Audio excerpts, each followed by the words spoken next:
আচ্ছা দাদা, এই যে ড্রেন দিয়ে যে পানিটা আসতেছে, হ্যাঁ, এই পানির উৎস কোথায়?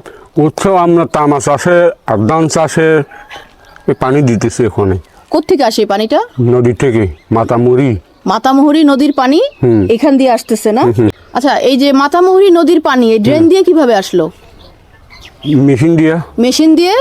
আচ্ছা, মেশিন দিয়ে উঠাচ্ছে সেই পানিটাই এই ড্রেন দিয়ে এদিকে আসে। এদিকে আসে। আচ্ছা, এই পানি কি কাজে লাগে? তামা চাষে আর ধান চাষে। এই ব্যবস্থা হয়ে আপনাদের কি কোনো লাভ হয়েছে? লাভ হবে না?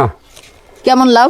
মনে করে আপনার পানিগুলো আছে, ব্যবহার করতে পারে, রান্না বান্না করতে পারে, সব কিছু পারে, কাপড় চোপড় দিতে পারে। আচ্ছা, আমরাও দেখলাম যে নারীরা এখানে মানে থালা বাসন ধুচ্ছে, একদম পরিষ্কার পানি। পরিষ্কার পানি। এই পানি কি খাওয়া যায়? খাওয়া যায়। আচ্ছা, আপনারা খান? আমরা তো খাই না, আমরা মানে তো দিই। চাইলে যে কেউ খেতে পারে? হ্যাঁ, হ্যাঁ। আপনারা সবাই কি এখন এই পানিতেই গোসল করেন? আচ্ছা, এর আগে কোথায় করতেন? নদীতে। এখন নদীর পানি বাড়ির উঠানেই চলে আসছে। চলে এখন আসছে। আপনাদের আর কষ্ট করে নদীতে যেতে হয় না। যেতে হয় না। পানি কতক্ষণ থাকে? মনে করেন আপনি মেশিন যদি বন্ধ করেন তখন আসবে না। আচ্ছা, যতক্ষণ মেশিন চলবে ততক্ষণ পানিটা থাকবে। থাকবে। কতক্ষণ চলে মেশিন? মেশিন যতক্ষণ লাগে ততক্ষণ। আচ্ছা, মানে ক্ষেতের জন্য যতক্ষণ লাগে ওই সময়টুকু আপনারাও পাশাপাশি এই পানিটা ব্যবহার করতে পারেন। আমরা পাহাড়ে এসে পানির এই সুব্যবস্থাপনা দেখলাম চক্ষু মেলিয়া।